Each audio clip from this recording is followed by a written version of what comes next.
Distro's Takeover Tuesday, the official podcast of Black Fawn Distribution, broadcasting live across the planet and retransmitted on all major streaming platforms.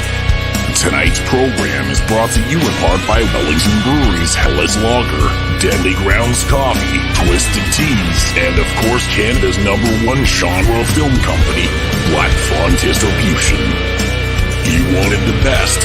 Well, they didn't make it, so here's what you get. It's really not that bad. You are going to hell.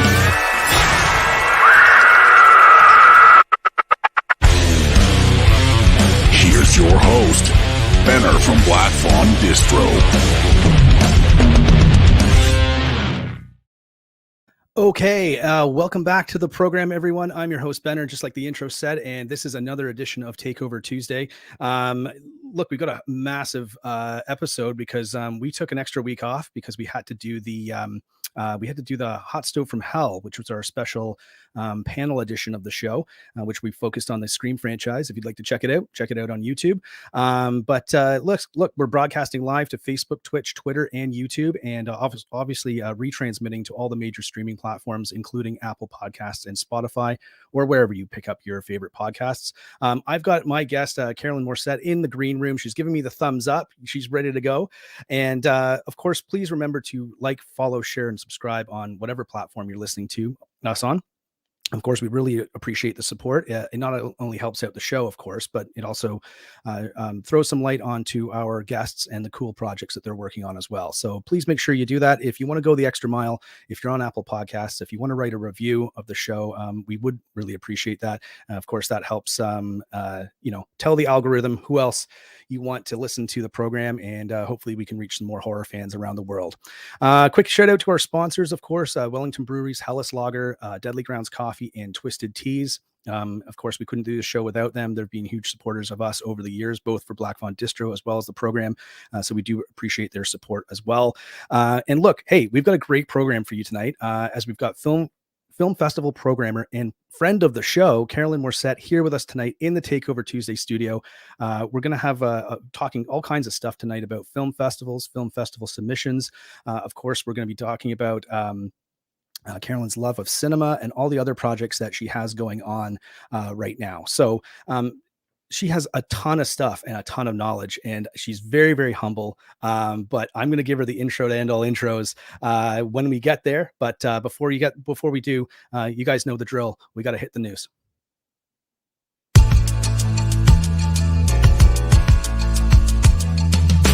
Top story. Top story. We'll give you the world. We'll give you the world. This may be the most important decision of your life. Can't stand the heat. Stay out of the kitchen. Any special message for all the kids watching at home? You can't stand the heat. Stay out of the kitchen. Top story. And remember, we care. We care. There are certain inherent risks that come with the territory. Top story. Top story. We'll give you the world. Top story. Okay, welcome back to the news. Of course, I've got my jacket on, I've got my purple tie, and of course, my Black Fawn Distribution or Black Fawn Distro news toque on. I have to wear that because that's how you can tell me apart from the regular banner that's on for the rest of the program. But listen, let's talk about our top story. Goodness. Look, we couldn't not lead with this, unfortunately, but it was the slap heard around the world. And I'm talking about, of course, the dust up between Chris Rock and Will Smith at this year's Oscars. I don't need to talk about this for very long. We're going to make it quick. Everything that's been said about this has been kind of said about it online. But however, listen, it's already overshadowed one broadcast completely, and I don't want it overshadowing this one as well.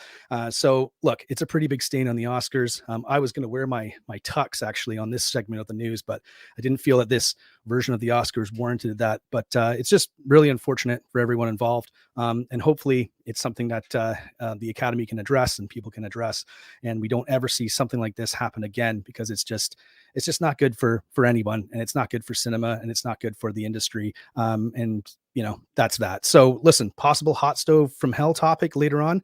I don't know. We'll have to see. But look, here's a good idea if you want people to tune into the Oscars. If you're looking for better ratings, maybe add a horror or thriller category. You'd also get a lot of people from that all important 18 to 49 demographic probably tuning into that as well. And there's a lot of opportunity to kind of reach out to other genres. And that would be my recommendation. But hey, what do I know? I'm just some dude on the internet. What I do know is that this is called a neuralizer. It's a gift from some of our friends from out of town. And the red eye, as you can see right there, will isolate the electronic impulses in your brain, more specifically the ones from memory. And the answers you're looking for are right in there. Okay, and that bright light that you saw just on your computer screen was the heavenly, ungodly feeling in your brain of Shockstock. That's right. Shockstock is returning to London, Ontario on April 29th to May 1st. Just want to give this a shout out as well. I know we did it on the last regular episode of Takeover Tuesday, but listen, shout out to Jake and James. This is their 10th year, their 10th incarnation of the event. And, it was postponed in 2020. It was postponed in 2021. It's back. We couldn't be more excited. And we know more than anyone how much work and effort and dedication it takes to put on an event like this. It can be really challenging and it can be really draining. And so props to these guys for coming back. Shockstock lives at the wonderful Ramada Hotel in London, Ontario, April 29th to May 1st. And of course, Black Fawn Distribution will be there as well with the Black Fawn Bar. So swing by and let's shoot the shit. And we can't wait to see everyone at Shockstock. Just a quick word. Like I mentioned before, we do have our hot stove from hell episodes. They're going to start. We're going to do them once a month. I'm going to throw up this trendy new graphic. I don't know if anyone saw it on YouTube, but here it is. It's me, way more giant than ever, and then all of my guests, of course. But we just did a hot stove from hell episode on Scream. It's available on Spotify, Apple Podcasts, as well as YouTube. Check it out if you can. Really appreciate the support. And of course, we've got another episode. We're going to try and do them once a month. So we're looking at probably, let's say, April. And our next episode is going to be revolving around the Texas Chainsaw Massacre, one of my personal favorites, probably my all-time favorite horror movie. And we're going to get into that one as well as the remake and maybe some of the other sequels. So tune in for that. Now, of course, it wouldn't be a Takeover Tuesday edition if we didn't do the Black Fawn Distro Fried Chicken Sandwich Report. That's right. I went out to try a fried chicken sandwich. I go out and try one and then tell you how good it is. And this is the sandwich. Where's my finger? Right there. This is the sandwich I went out and tried. It's the KFC Kentucky Scorcher sandwich. This is what I thought I was going to get. And, this is what we got. This sandwich. And I got to tell you, I've never been so disappointed in a fried chicken sandwich in my entire life. I cannot give this a great rating. It's going to be a negative review. Overpriced, $8.99. It looks nothing like the picture. Let me just go back to that picture for a second. Look at that thing. That looks delicious. And no, it's no good. I had a falling down moment at home. I couldn't believe it. It's bland tasting. It doesn't really have any spice to it. It's not hot at all. And it's called a KFC Kentucky Scorcher sandwich. I don't think so. I also went online to give them the benefit of the doubt. I thought maybe I just got a dud sandwich. Maybe someone forgot the sauce or whatever. It's universally hated fried chicken sandwich, KFC. It's even worse than the Tim Hortons sandwich. That's how bad this is. It's a 1 out of 5. It doesn't even make our list. It's a 1 out of 5. So I was so disappointed. And based on a recommendation from a friend of mine who told me, listen, why don't you go out and try one of the plant-based chicken sandwiches? So just for any of the vegetarians out there, they might want to hear a review for that. So big shout out to Jason Rockman, who told me about this. I went out and tried the Pizza plant-based chicken sandwich. And listen, I was pleasantly surprised. A 3 out of 5. That's what the sandwich gets. It gets way more than the KFC sandwich. KFC letting me down. Not a leader in the fried chicken field anymore. But this pizza sandwich, pretty good. Not bad. It's a 3 out of 5. I haven't added it to our list yet because it's not necessarily a real chicken sandwich. But listen, if I had a vegetarian friend of mine, they were like, let's go grab a couple of these sandwiches instead of real fried chicken sandwiches, I wouldn't be necessarily disappointed. It was pretty good. Decent taste. I think the cutlet could be a bit bigger. But again, pizza coming through. Not too bad. Not too bad. So 2 reviews this week because we skipped one on our Hot Stove from Hell panel edition of Takeover Tuesday due to time constraints. But let's hit the standings. We've got Coco Chicken in Guelph, fried chicken sandwich number 1, tied with Royal Electric, as well as Tall Tree Sandwich Co. from Hamilton. That is essentially a 3-way tie there for first place. They all have 4.5 out of 5, and the rest of them, as you can see, going down the list. And of course, why the hell do we review fried chicken sandwiches on this show? It just tastes so damn good.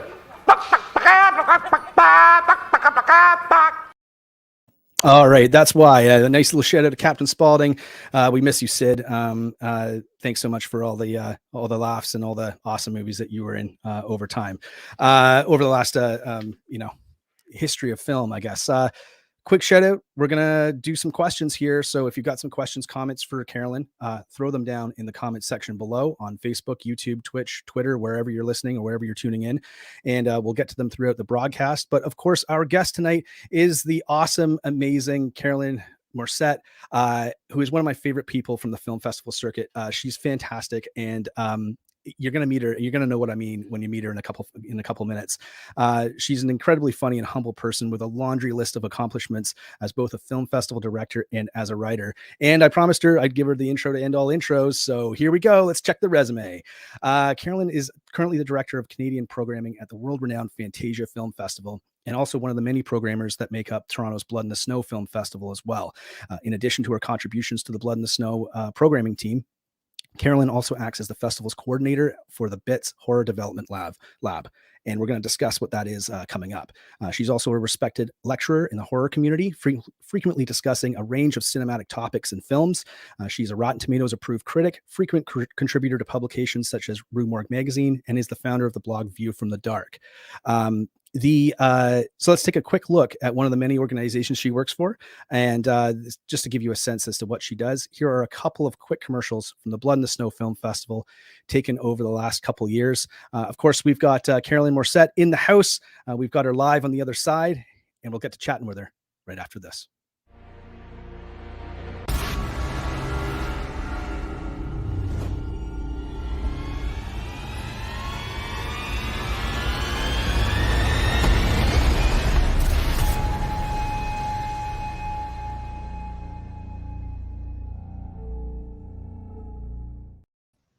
Celebrate Canadian independent horror films with the Blood in the Snow Film Festival, October 28th to November 7th. Broadcast exclusively on Super Channel Fuse. You can watch all these chilling festival films and shorts as a virtual experience from the safety of your own home. To subscribe to Super Channel, contact your television service provider directly or via Amazon Channels or Apple TV+. For more info, go to superchannel.ca/subscribe. The Blood in the Snow Film Festival, proudly sponsored by Super Channel. Okay, and I think we're back here. You know what? I just forgot to take that off. There we go. Welcome back to the program. And my guest in studio, Carolyn Mauricette. Carolyn, I am so happy that you're here. How are you? I'm good. Thanks for having me. So I'm going to have a lot of fun. This is exciting. I remember talking to you. I'm sure you won't mind me sharing this, but I said, you should come on the program. We can talk about some stuff. And you said, I don't know. I mean, you sure? Like, I'm kind of boring. And I was like, what are you talking about? You are literally one of my favorite people I see at BITS every year. You're funnier than you let on. And I will say this, if people don't get the vibe by the end of the program, that you're one of those people that sort of like changes the mood in a room, for the better, then, I'll eat another KFC, Kentucky Scorcher sandwich. Okay. Oh, thank you. But listen, thanks everyone for tuning in.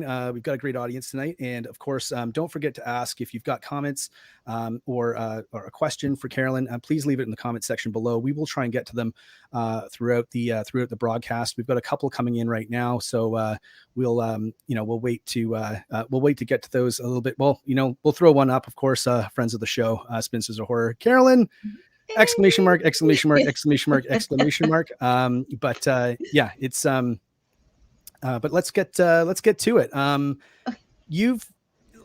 always like to start with kind of how people got into cinema, how they got into film, or how they got into movies or whatever you want to call them. I know there's different lingo, of course, but what kind of got you into film to begin with? Like, was there sort of a moment where you remember you're like, I really, really love this. This is one of my favorite things, and I'm diving in.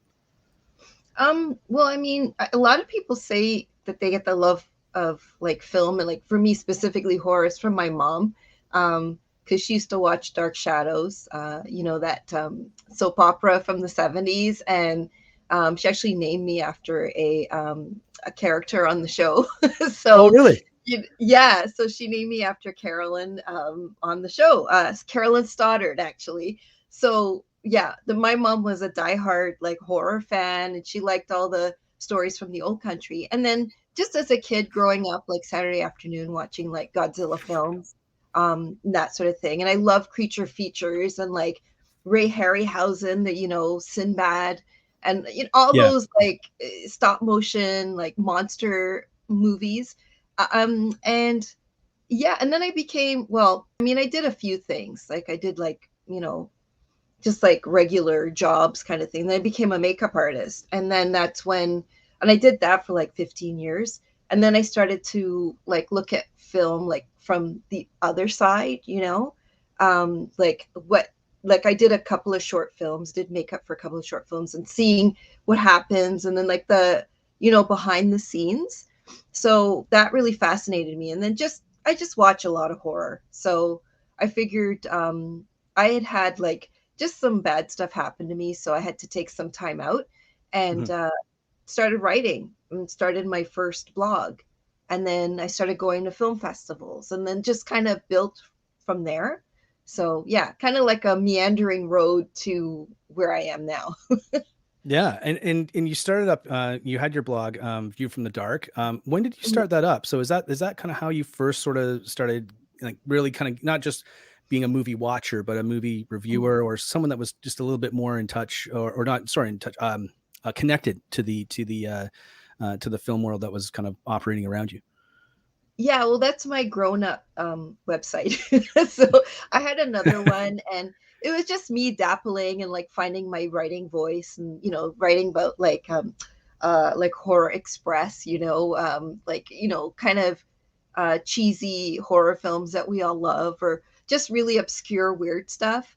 And then I just decided to create View from the Dark, because at that point I can't remember when I started. I can't remember when I started it. I think it was like 2019. So I just kind of moved to that, because I wasn't doing that sort of writing anymore. I was actually looking into like themes and character development, and not so much like, oh, this film wasn't that great, or I was delving deeper into film. And I felt like my first website wasn't really serving that. It was kind of like just for fun. Right. And then this time around, I started to get, really into film, and actually being asked to review films, or, getting on like PR lists, and getting screeners here and there. And also a friend of mine, he runs his own website, Cinema Access, Courtney Small, and he had asked me to write a few reviews for him, and I started to get like the bug for kind of delving into film in a different way. Right. So yeah. So kind of, I guess I grew up writing about film. Right. And then that obviously sort of, I don't know how one led to the other. I really don't actually know this. So this is a personal question as well as a question for our audience. But how did you jump from that into doing programming for film festivals? Because you started out with Blood in the Snow Film Festival. You've been with them, working with their programming team for the last 7 years. And I think that's an interesting story, how you got involved with that too, which I do know about. But and now you've also, you're still working for them. You're still contributing to that film festival, which is, a great, fantastic film festival. It focuses on Canadian films and almost exclusively. But now you're also programming for Fantasia as well, which is a massive, crazy festival that is, world renowned for being one of the best genre film festivals in the world. So how did you go from reviewing to and you still review, of course. I guess Yeah. you weren't busy enough, right? So, but now you're like, how did you go from there into working with BITS, which is, for those listening, the short form for Blood in the Snow, in working with Kelly and the team over there to program their lineups?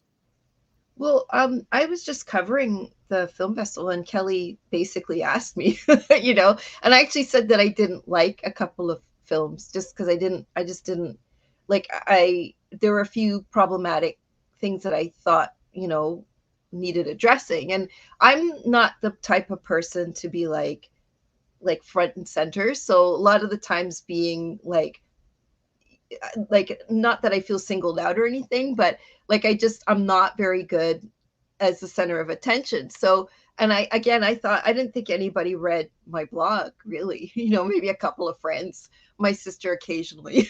So when Kelly contacted me, he's like, yeah, thank you for covering the film festival, and I really like your insight, and would you like to join our team? And I was like, what? I was like, are you sure you're calling the right person? So I'm like, did you get the right number? So, and I was like shocked and like thrilled, because I was telling, was it you I was telling, or I can't remember, my memory's so bad. But just talking to someone, it must have been you, just like the community at Blood in the Snow, just as a festival goer, everyone was so nice, and like everybody talked to each other, people in the lineup, we were talking about films, and I went by myself too, because not a lot of my friends liked horror. My sister, often her work schedule didn't work out, so I just went by myself, and it was really nice to find such a welcoming crew, and it just left an impression on me. So when I was asked, I was like, oh my God, like these people are so nice. And actually, I remember one of the film festivals that I went to just as a festival goer for BITS, Melanie Turner, she's one of the programmers. She's so lovely. And she asked me, she's like, come with us and we'll have a drink. And I'm like, really? Like, everybody's so nice. And I went for a drink with everybody, and it just left really such a nice impression, that when Kelly asked me, I was first of all shocked, but then I'm like, yeah, these are a good group. So I was really thrilled to join the team. Yeah. Yeah, I guess your experience with them is different than mine, but no, Yeah. I'm just kidding. No, they're you know what? It's kind of like it's like when you live in a small town and you go to a bar, and you can go to a bar by yourself because you're going to see 2 or 3 other people there that you'll be friends with anyway, and it really does have this community and aspect to it, and this vibe. And again, of course, the last couple of years have been tough for anybody organizing any sort of event, like I was mentioning with the Shock Stock crew. And, it can get a bit demoralizing when you can't move forward. Right. And nothing you can do can make time, advance any faster than it already is, or certain problems that are out of your control. So, I'm looking really, really forward to going back this year, because I have missed sort of like that community aspect. The whole team has been, for the most part as well, pretty consistent. Like they've obviously expanded, right? And but ultimately, like, people have been there, like yourself, for years, and you've brought kind of new people into the fold as far as the programming team. And how has that been as an experience, as far as like seeing that sort of grow, outwards? It's really awesome, actually, because Kelly Michael Stewart, who's the festival director, he works so hard to keep that festival on track, and and also, to grow, because sometimes, I think the core team, we all know what we're doing, but then to kind of provide opportunities for new people to come in, and like fresh perspectives and that sort of thing. So I think it's a great thing that we have a couple of new programmers, and also we're doing a development lab as well for horror. So I don't know if I'm jumping ahead. No. Let's dive. Let's talk about that, because I think that's a super interesting event. I've been lucky enough to be part of the roundtables, for Deadly Exposure. yes, Deadly Exposure. And it's been super rewarding experience to talk to young filmmakers and just different people that you wouldn't like. It's always better when it's like kind of face to face. And even last year when we did the Zoom thing, it was just cool to see, because people pop up that you know, and then you meet a lot of people you don't. But yeah, talk to us about the Horror Development Lab and what that's all about, because that's a relatively new aspect for BITS, right? Yeah, so we had the first horror development lab last year, and it was obviously online because of, I mean, the festival was hybrid. It was on Super Channel, and then we were lucky enough to have it in theater as well last year. But the horror lab is basically to get underrepresented filmmakers, so BIPOC, LGBTQ plus, anyone living with a disability, women filmmakers, people who don't get into the room, I guess, or have access to industry insiders and industry professionals. So they have a short film, and then they basically get feedback on a project that they want to expand into a feature film. So, and that our first year was really great. We had a lot of great people that were selected, participants, and we had a lot of people actually apply. I think there's like 56 for the first year. So, and it's all across Canada. So all across Canada. So, we're really looking forward to this year. And the Horror Lab submissions are open. It's on Film Freeway along with the regular festival. So if anybody out there is an underrepresented filmmaker, Canadian, and you want to be a part of the lab, please submit. And all the information's on Film Freeway. So. Awesome. Yeah. And of course, any aspiring filmmakers out there, or if you're not on Film Freeway, I can't recommend it enough. We're not sponsored by Film Freeway, just for anyone listening. I'm just saying it's a great resource. It's a great way to kind of, load up all your film and your content, and then submit fairly easily. Again, check out Blood in the Snow, and as well, Fantasia is on there also. I know, and like you mentioned, and we'll get into this a little bit later on, but just sort of having those opportunities, I think that's something that's really come to the forefront for filmmakers. Not necessarily, there's a, I don't want to say it's a controversial debate, depends who you're talking to, right? But I do feel like personally, and I know that I can speak for the rest of the guys on this, is that just kind of like a level playing field, right? Like, here's some opportunities to kind of get in and get an idea in there. From myself, sure, I can support that, but even as a film fan, and this, for anyone curious, is that I'm just interested in seeing what horror looks like through different lenses, and whether that's Black filmmakers, women filmmakers, LGBTQ filmmakers, whatever. I don't think it matters. Is it interesting? What stories there? And my hope is that, and I would assume this would be correct, is that the stories are different than anything else I've seen, because I've been watching a certain variety of horror for so long, right? Do you think that's a fair assessment, or am I way off base?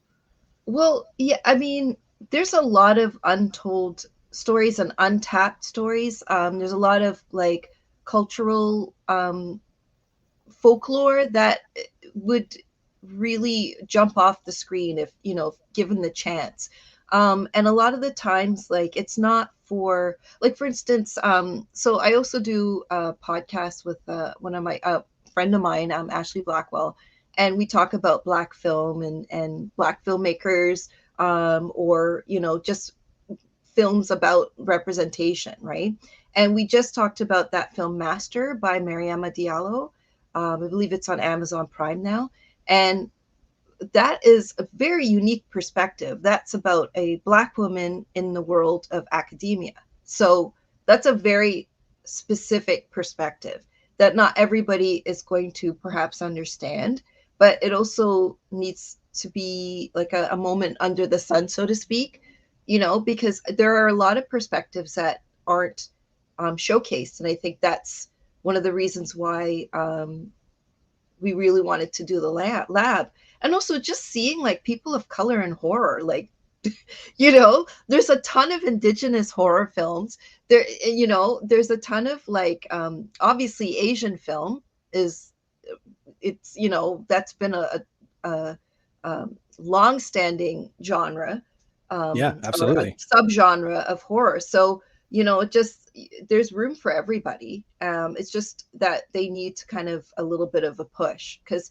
a lot of the times people are still asking, oh, Black people like horror, or I heard this the other day and I'm like, what? So it's just I know. Where does that come from, eh? Yeah. It just, there's these assumptions, and coming from a money making side, we already see that it does make money, and there's a need for it. So I just really, I think I really want to be a part of facilitating that, because there's a lot of people out there that I'm rooting for. And sometimes you don't think you have the power, but now that we're doing this program, I just really want to, I want to see these stories up on the screen someday. So and there was a time like years ago when Hollywood discovered how rich Asian horror was from Japan and other places, and they were like, oh my goodness, look at this treasure trove of great stories, really scary content, and then they remade all those movies. They couldn't make them fast enough after The Ring, right? So yeah. which is a personal favorite of mine. I love that film. But yeah, I mean, I just it's funny because I know something that's and I always tie this together, and again, maybe I don't know how you feel about this, but there's this continuing conversation just on big Hollywood blockbusters in general, where everything's a remake or everything's a sequel, or everything's a requel or whatever. We talked about this on the Scream hot stove that we did, and it's just funny because when I just recently watched the trailer for Nope, which is the new Jordan Peele movie that's coming out. Yeah, more of a thriller than a straight horror, I think. I think it's aliens. I don't know. But just the fact that I watched that trailer and I was like, I have no idea what's going to happen in that film. And that's exciting for me, because I just like going to a movie now and being like, I don't really know what's going to happen in the second act or third act. I don't know how this is going to end. And I don't know. I feel that is a way for both film fans to kind of get these new experiences, as well as filmmakers making new experiences, and sort of there's an audience already waiting for those films, I feel. Oh, absolutely. Yeah, absolutely. You're making me think of that TV show Raised by Wolves. Do you watch that show? So there's a long story behind that, but yes, I've seen the first two episodes. I've seen the first two episodes, and I did really like the first two episodes. That's insane. That show is you do not know what to expect. Yeah, absolutely do not. It's what? I had to call my sister into the room one day, was watching. I'm like, you've got to see this. This is totally insane. But so that has a lot of representation too. And it's I did a talk on Afrofuturism, and the reason why it exists is because a lot of sci-fi films, a lot of films set in the future, they don't include people of color for the most part. So it's very rare. I think oh my gosh, what's that? THX 1138, I think that's what it is. There's a few there's maybe one or two Black characters. But I think it's really important to envision. There's a new movie called After Yang, with Jodie Turner-Smith. She's married to Joshua Jackson. And she's just this incredible, she's done a lot of sci-fi. She's a Black actress, and she's done a lot of sci-fi and stuff. And so her and Colin Farrell, and they adopt an Asian daughter, and it's just a very it's a natural film, a film set in the future, including nature. And it just seemed so, I guess the word is natural, that there's this people from different races, everybody's melding, and that's what the future should look like, right? So anyway, I'm rambling. No, I mean, it's funny too, because I feel that can date you as a film fan too, when I always say, look, I remember a world without the internet. I remember that world. I was young, not that young, but I do remember that world. And it's funny, like talking about representation in film.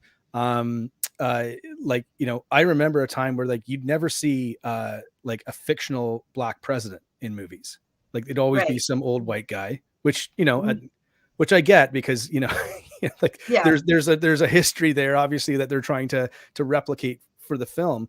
But then you kind of saw that change in I think it was the 90s, like Morgan Freeman in Deep Impact. And I remember that was like kind of a thing. Like it wasn't like a big giant news story, but it was still a news story. They were like, how does it feel like? And I always felt like as a kid, I was like, well, yeah, like obviously that's going to happen. I mean, Obama hadn't been elected yet. Right. So, but as a kid, I was like, well, obviously that's going to happen like one day. Right. Like, I mean, it can't not. Right. So I think that's kind of telling, like just seeing like what will our society look like in, you know, 20 years from now. And, you know, I think a lot of things we'll look back on and like, remember when there wasn't this, and now it's everywhere. Right.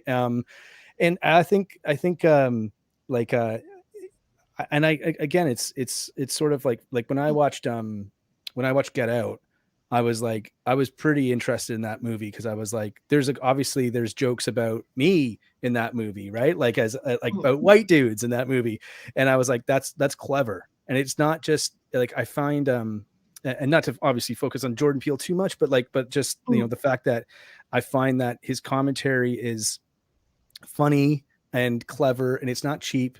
And I feel it's like there's also lots of little horror hints in there from like past horror movies because he's a huge horror buff, right? But I find that an enjoyable experience to watch those flicks and just kind of, you know, pick them apart in a fun way to say, oh, that's that and that's that and that's funny, and that's not something you necessarily get from, let's say, the classics, right? Not that there's anything wrong with the classics; they're called classics. That's why they're called classics. But new classics, I guess, is I think we'll look back on those movies fondly probably in 20 years. Oh yeah, for sure. Yep. So let's pivot just a second because we're going to come back to this topic as well. Did you jump ahead? Kinda, but that's okay.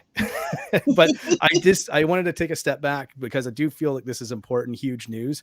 And we've got a couple of comments about this as well off my opening topic. But Spincers of Horror say Fantasia, like as if they didn't know. So clap, clap, clap, clap, clap. Of course, we've got our friend of the program. Just off the top, Andrea from Rue Morgue. Andrea. And can you say Andrea's full name? Subasati. Yeah, Andrea Subasati. It's like that's like the funnest name to say. Yeah, I know. I love it. It's got a nice rhythm to it. Yeah. And of course, I'd be remiss if I didn't post any comments about that, you know, the fried chicken sandwich report. Of course, finally a plant-based fried chicken sandwich. Been waiting for this one.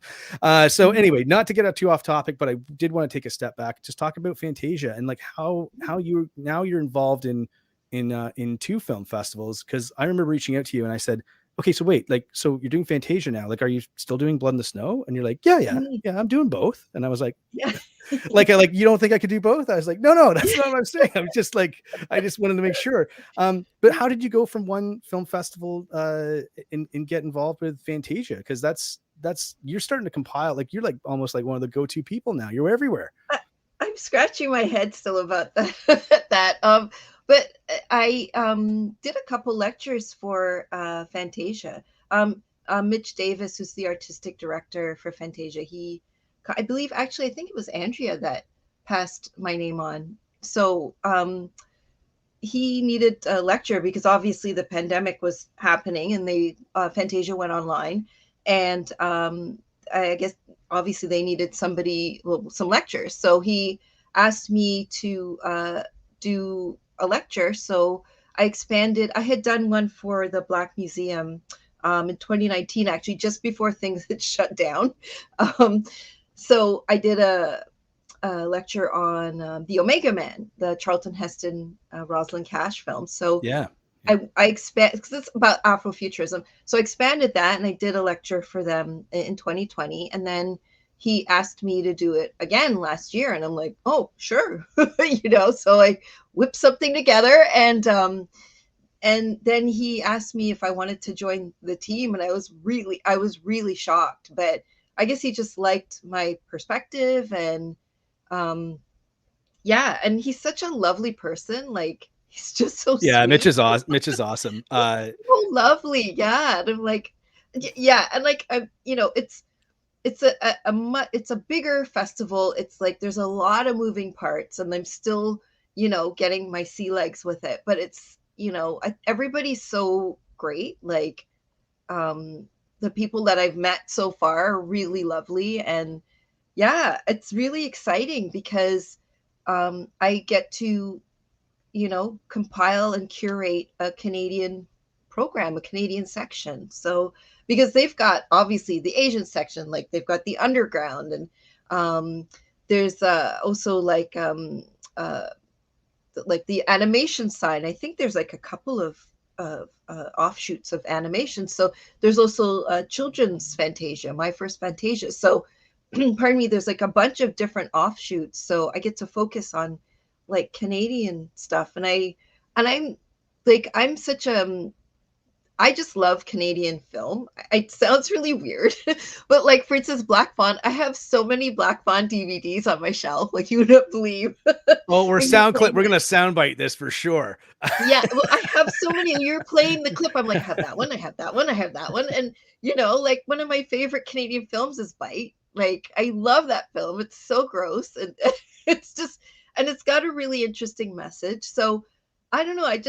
I grew up watching Canadiana stuff, like, watching TVO and CBC, and yeah, I don't know. It's just, I guess it's in my bones that I just love Canadian films so much. So I'm really honored to do that for Fantasia, to curate this section. I'm really excited. Yeah. Well, I mean, we appreciate the kind words for sure, and you have always been kind to us. So, so I am contractually obligated to say that. But also, like, I forgot to. I guess I should add podcaster to your list of titles on your resume. I had forgotten to do that, so I do apologize. But again, like, I mean, I think with Fantasia as well. And speaking of Mitch, like, I've met Mitch a handful of times, and I'm always impressed with how into the films he is that he's putting on. Like you said, it's a massive festival, lots of moving parts.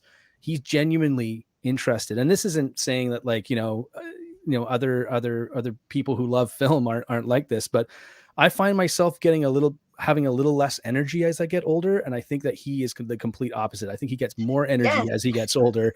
But he's always like right in the zone. Like he's I know, and I think that's reflective of the festival he has up there from a Canadian component too. I will say this. I'm kind of the same, sort of the same way where, like,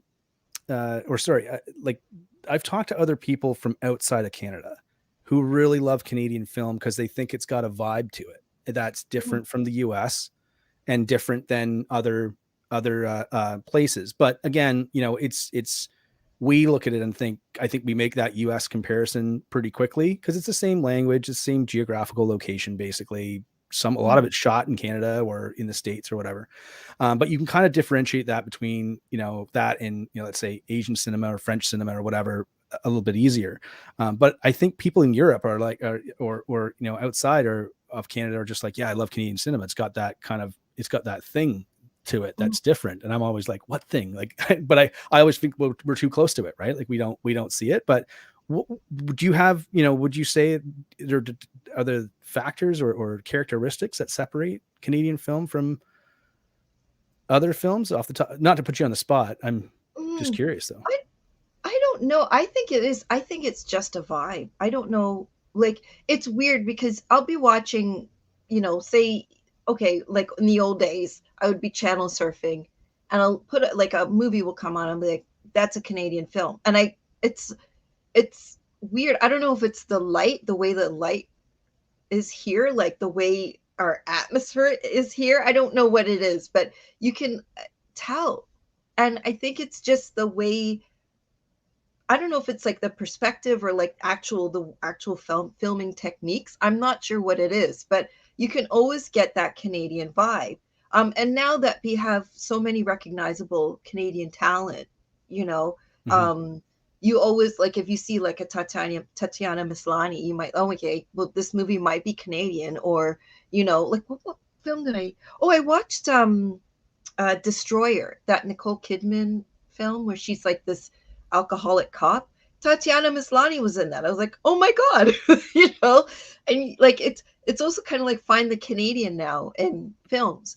So I don't know. It's like, I think it's really cool because we kind of like crossed over. We've kind of seeped into that, US market where we have like directors and actors who are sought after now instead of like, oh, are you from Canada? So I think the tide's turning as well. But yeah, I think it's just a vibe. I think it's a vibe. I don't know. That's not I think that Canadians have a way of telling stories as well that I think they can get in depth. They can kind of find those layers of the story. And yeah, I guess, I don't know.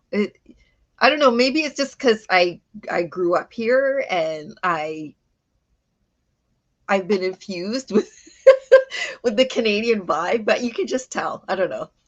Okay, so yeah, and that's interesting too, because I do feel, I mean, I think some of it is that the more productions are coming up here. I mean, Toronto at least and Vancouver has always kind of been like hotspots for film productions, like even US film productions. And I remember that when I used to watch the X-Files, right? When X-Files was kind of shot in and around Vancouver area all the time, doubling up for, wherever USA. Seattle. Yeah, Seattle always. Washington. Yeah. But and it's not, and I think that's obviously just exploded. And I think we're going to see more of it, because from what I understand from the industry was that was all going to explode in like 2019, before, everything kind of went to shit, where Netflix and CBS and a bunch of other companies were sort of setting up shop in Toronto, or on the outskirts of Toronto, because they knew how much talent was there, how many people, how many locations, et cetera, et cetera. So it'll be interesting to see kind of what happens in like maybe this year, 2023 and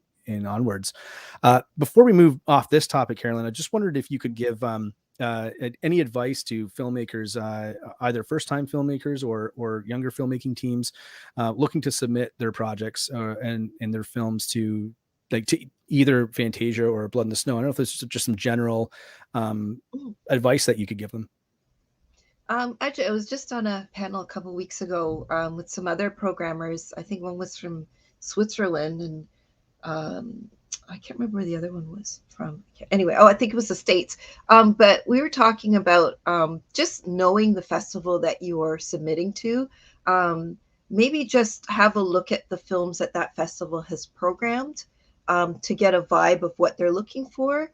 Go to the Film Freeway page, go to the website of the film festival, and just read up on it. Like, do a little research before you submit, because a lot of times people submit films that are just not appropriate for a genre film festival, So, and you can tell they're just kind of like, oh, I'm just going to apply this. I'm going to send this. I'm going to submit. And it's just like they're casting this wide net, and it costs money to submit. So, save yourself some dollars and do a little research. And also make sure that you have proper sound. I'm sorry, I'm almost griping about this. This is one of my major pet peeves. It's like, you've got a nice looking product, you got a nice looking short film or whatever, and then you can't hear the dialogue, or the scoring's too loud over the dialogue, or there's just something. So maybe just like get a few opinions on your film overall, people you trust, right? Before you submit it. And short films should not be don't make a long short film. 15 minutes max, okay? I know. We received a screener once for distribution, and it was someone that had made a 58-minute film. And I was just, I tried to give some feedback and stuff, but I was like, you're in such a tough, like it was such a tough spot, because I was like, I know film festivals aren't really going to take anything. I mean, you're saying 15. I always thought it was 20, but even 20 you're pushing it, like, because you're getting into, that's like half-hour TV. Like, well, yeah, and yeah, it is. Mind you, like, say there is like I don't know, an hour and 10-minute feature film, and then we have a slightly longer short. maybe they're a match made in heaven. Maybe they kind of mesh, with the theme or what have you. So there are times when that happens, but not all the time. Like, it's rare. So yeah, just pay attention to your technical aspects of the film, as well as the length, again, the sound, your editing. It takes a lot to figure out how to pace a film, and I would never want to do it. Sorry. That does not look easy, So I totally get it. And this is, like I said this before, this is your product. This is your baby. It's representing you. So just make sure that you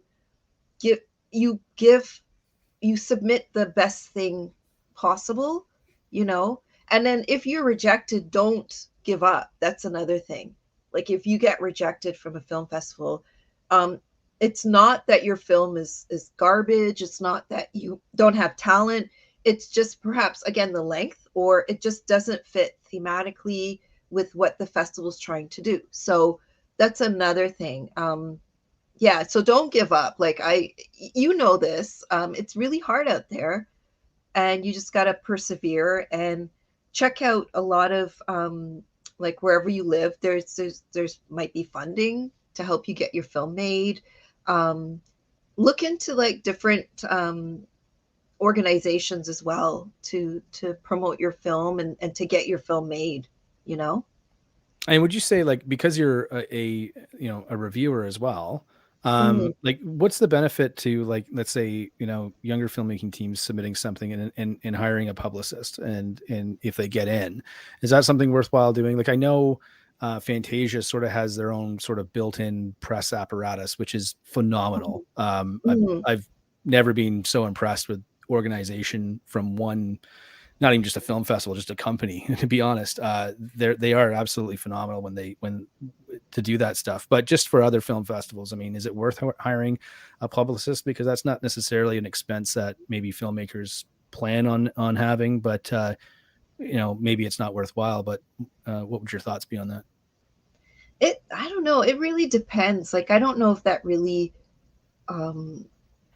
like, if you were doing, like, distribution, right? Because then I believe the distribution companies have publicists, if I'm not mistaken.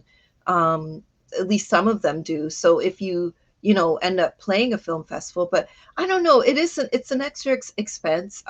There are companies that will help you, that will give you feedback on your film, what film festivals would be best to submit to, that sort of thing. So there's that avenue as well. But I don't really know. I don't know. I think it would be an added expense. I mean, social media is huge now.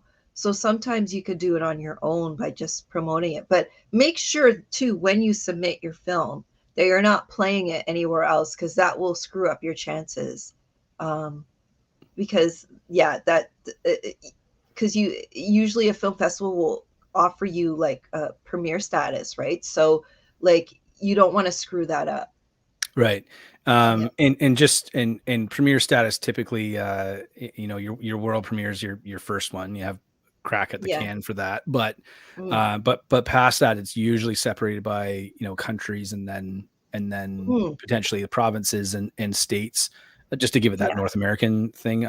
Europe, it's mostly countries, I find, or more major cities sometimes. But now we did have a kind of a follow-up question. So just from friends of the show, longtime listeners, longtime viewers, the OHFP, you were just kind of talking about this, but are there any red flags that would deter you from selecting certain films?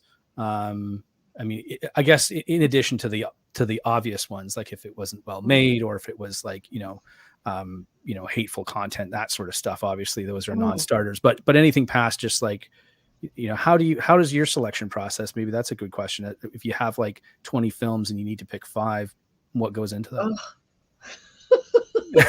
What's the secret? It's just like, I people have told me I'm too nice, and I'm like, I don't like having to say no, but I mean, now that I'm older, no is quite easy, but in my own life. Will you do this thing? No. Yeah, I'm busy. But yeah, but I like it's so hard to. I don't think there's anything. I don't think there are any red flags aside from like technical or as the things you mentioned, Benner. But I don't think that there are any red flags. I think it's just a matter of fit. It's just a matter of fit. Like if it fits well, or if with bits, it's a collaborative thing. So, we talk about it. We talk about how it fits. We'll talk about,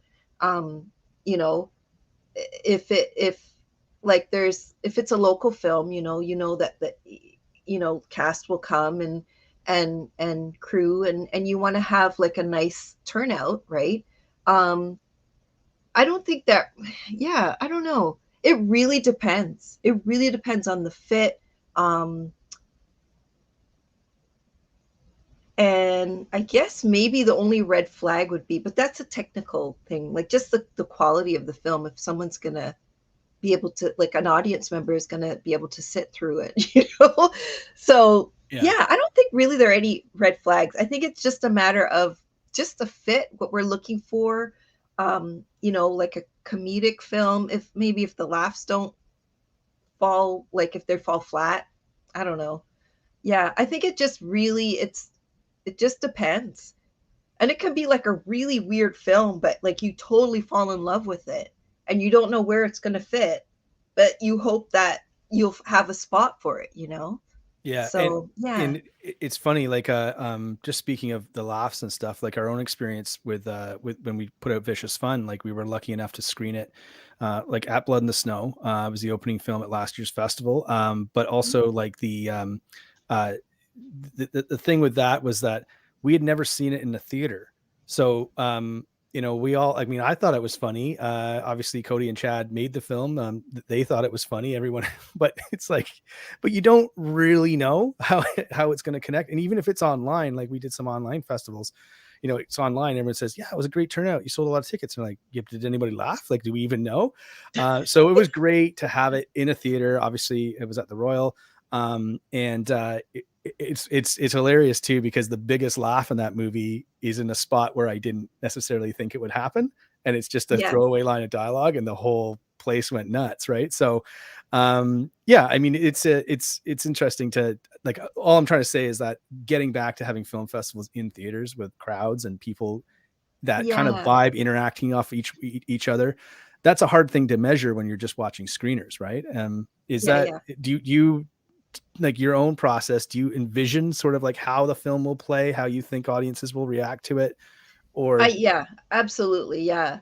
Cause I mean, I don't know, I guess I have a weird sense of humor, but like if we get I'm not a huge fan of horror comedies. No, but there are some that I'm like, they're just really funny and you've got it right. Like, like with Vicious Fun, that was such a fun movie. And like, I was laughing, and like when you see the screeners, and it's weird because, you're watching them by yourself. So you're laughing at things. And like, I think, I can't remember what one, I think it was Puppet Killer. And I was watching it in my room. I was laughing really loud. It was just like, what the hell are you watching? Yeah. And I'm like, yeah, it's, so yeah, sometimes they just get it right. You just get it right. So, and you'll know, cause you're sitting there laughing or like, you get this emotional response to the film and that they've just hit it and they've done it right. Yeah. Mm-hmm. Well, speaking of emotional responses, I'm going to go to a couple of comments right now with, of course, the only reason he's on here is to keep an eye on me. But our good friend Chad Archibald, owner of Black Fawn Distro, woohoo, Carolyn, and also an awesome comment from Tony Burgess. Great vibe here. Hi, Tony. Yeah, I don't know if there's anyone who doesn't like Tony Burgess, but yes, dude, thank you for tuning in. That's awesome to have you on the program and listening and listen, let's keep that vibe going. We've got a couple more questions to ask you. We've also got our a couple more sections. You still got some time? Oh yeah. I'm not going anywhere. Yeah. One more thing I have to add though, is Sure. that for anybody that gets rejected from bits, I know Kelly takes his time to respond to people. So just FYI, and he will give you feedback. And he's really great about that. So Yeah, that's a great point. And yeah. Just anyone listening out there that you're thinking about, if you're dealing with any sort of film festival, this is just me tacking onto that as just a piece of advice as well, is that don't take it personally if somebody's not getting back to you fast enough. It's a really tough job. There's tons of films being submitted, but also you can't look at that as like, oh, well, your film's not good enough or whatever. Like you were just saying, like, it depends on the vibe of the festival. It depends on, a few things. It depends if you're going into a beach store and asking for cowboy boots too, right? So you got to make sure it's like, or going into a cowboy store, going into a cowboy boot store and asking for flip flops, I guess. But like, just make sure you're submitting your film to the. But again, like if you can get feedback from film festival programmers, get that in a respectful manner. And if you ask for it, you'll probably get it. And that might help not only just this film that you're currently pitching and promoting, it might help your next one. And that's always good info to have. And, for the most part, it's free. So you might as well grab it if you can. But I have seen examples, not anyone I know, but I have seen examples from submissions to film festival. People just lose their shit because they didn't get selected, which is not the right way of going about things. I'd like to think that the majority of people know that. But for those of you don't out there listening, don't do that. It's bad. It's the easiest way to get you blacklisted from a submission list. And speaking of the blacklist, I just wanted to let everyone know that we have Vicious Fun out. It's available now for pre-order through our online store, blackfawndistribution.com. And we also have our infamous blacklist packages. That's a good blacklist, in case you're wondering. Bad blacklist if you get blacklisted from a film festival, but good blacklist if you get on our blacklist, which is a cool, really pre-order package featuring Vicious Fun. It's available now through our online store, and you can pre-order it a la carte, or like I said, is part of our limited edition package. They're half sold out right now. We only have 100 of them, so make sure you get that. And if you are in the Southern Ontario area, and if you're coming to Shockstock, then drop us a line. Let us know. We can probably hand deliver it to you there, and you can save on the shipping. So hit me up online or drop us a line at takeover@blackfawndistribution.com, and we will try and get you taken care of to the best of our ability. Now, just before we kind of jump into our next section, I wanted to follow up on something we were just talking, because you were like, I actually wasn't quite aware of this, but you're a lecturer as well for genre film. You've got an event coming up on April 12th through the Miskatonic Institute of Horror Studies. I have that right. I hope I have that right, because if I don't, I'm pretty sure the spinsters of horror are gonna hit me. So, yeah, tell us about that. It's coming up on April 12th. It's going to be an online lecture. And what can you tell us about the event and the topics that you'll be covering? Well, oh my God, it's just such a weird topic. So, I believe so. It's going to be it's on Great Britain time, so I think it's around noon or 1. I can't remember the time, but it's on the website, and I think I have a link tree on my Instagram, so I have a link to that too as well. But it's basically it's called Nursing Grief, and it's about grief and how it manifests in Beloved and Hereditary. Now, you may ask yourself, what? But that movie is the two movies are very similar. It's very similar.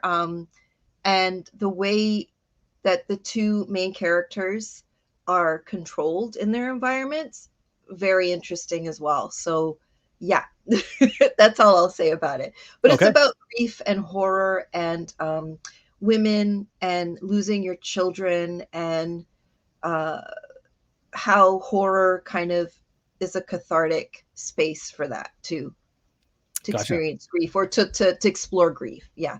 Okay. I've just thrown up Carolyn's Instagram on the ticker at the bottom of the screen. But if you're listening on the podcast, you can check out her Instagram. It's at CEMO25. So at CEMO25. She's got a link tree there in her description on her Instagram profile, and you can get the details for the lecture that's happening as part of the sorry, I knew I was going to do this. Miskatonic Institute for Horror Studies, taking place April 12th online. Now, listen, this is the part of the show where we got to do our rapid fire section. It's a so I don't know if you didn't know about this. You should have watched a previous episode. But are you down to do this? It's 5 hard-hitting journalistic questions, and we need direct answers. Are you good to go? Sure, my brain doesn't work well lately, but that's okay. Okay, well, this might be the best rapid fire ever. Rapid fire obviously is brought to us by Wellington Brewery's Helles Lager. They, of course, are one of our sponsors for our show. You can take advantage of Wellington's free local delivery in the Kitchener, Waterloo, and Guelph area, I believe, as well as visit their local brewery in Guelph. Or you can pick up some cans wherever your favorite adult beverages are sold. Of course, that includes the LCBO if you're in Ontario. Helles Lager. Helles, yeah. All right, let's go rapid fire. So you can't spend too long on these, but here we go. Are you ready? Sure. My answer will be cats for everything.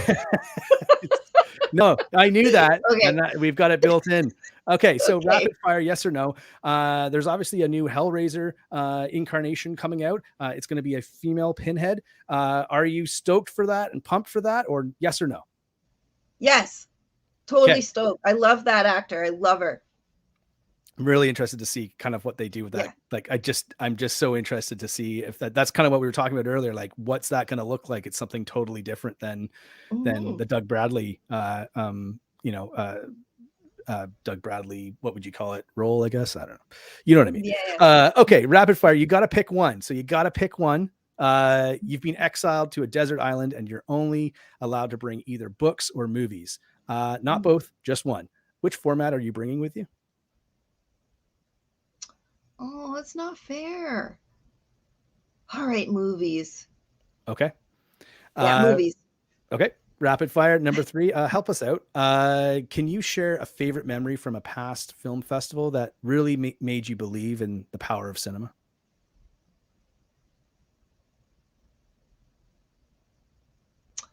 Oh my God. I don't know. Okay. Well, okay. So this was before I worked for Blood in the Snow. Okay. So this is before I worked for Blood in the Snow. And I believe it was, they were screening Ejecta, right? So, and I actually got to meet Stephen McHattie. Yeah. Canadian legend. Yeah, I'm obsessed with Stephen because I saw him in Look What's Happened to Rosemary's Baby. Have you ever seen that movie? Oh my God, it's total camp. Yeah. And he's so handsome, and he plays Adrian, or like the devil's baby, grown up, like a 20-year-old, and it's very camp. I have a bootleg copy of it actually, because it's a made-for-TV movie. Anyway, so after I saw that movie, became completely obsessed with Stephen McHattie, and then Ejecta played at Blood in the Snow, and so I can't remember. Oh yes, I was leaving because I had to catch the train or something, and Stephen McHattie was outside. He was just out, like kind of wandering, and I'm like, oh my God, I have to talk to him. I have to talk to him. I have to talk to him. And so I went and I said hello, and he was so lovely, and it just kind of reinforced my love for, I guess, Canadian cinema and that sort of thing. Yeah. So that's my story. Okay, that's great. No, that's awesome. Okay, so I came up with this question after we talked over the weekend because I felt it was perfect. And I will tell you, I will pipe in at the end and tell you mine because you already know this. But everyone has names for their pets, but also they have secondary names for those same pets. Would you care to share the names of your pets and the secondary names with our audience? Yes, absolutely. There are so many, and there probably will be more made up. So I have 2 cats, Callie and Finny. And Callie, we call her Callie Calster, or Callie Bing Bong, or Sasquatch, or Muffin Paws. And then 2 totally different ends of the spectrum, eh? Yeah. And then Finny, we call her Finny Finster, Funicula. What else do we call her? We call her the raccoon because sometimes from the back, she looks like a baby raccoon because she's gray. She's a gray tabby, and she's got like these rings on her tail. And so you'll be like, out of the corner of your eye, you're like, oh my God, there's a raccoon in my house, but it's Finny. And we'll call her actually, I saw like a YouTube video, and this woman befriended a groundhog, and it came home with her, and it lives in her backyard. And from the top, it looks like Finny. So now I call her the groundhog. And we call her, my boyfriend calls Finny like Inspector Gadget, because she's built like a tank. So she's like the size of a loaf of bread, built like a tank. She has these little short legs, but she can retract her legs and soar over anything.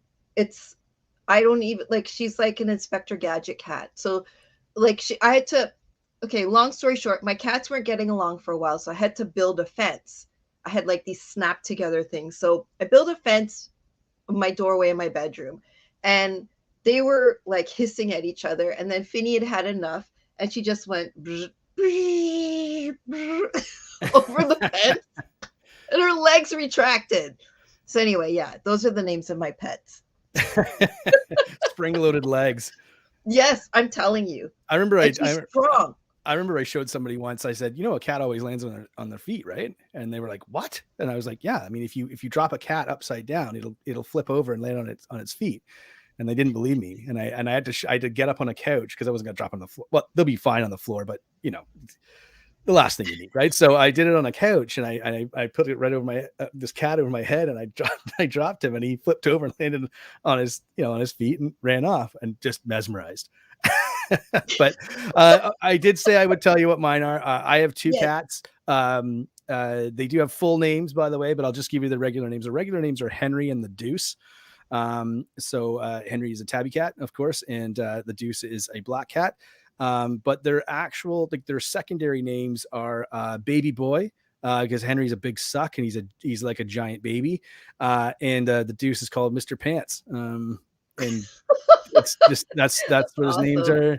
I think it started because I think it looked like he was like, he's a kitten, he's only a year old. So when he was a little bit younger, he looked like he was wearing a little pair of pants. Like, it just looked like, when the way he walked, it looked like he was wearing pants. So I don't know. It's some, how these things start, right? And I said, look, it's like, so we call him Deuce Pants for a while.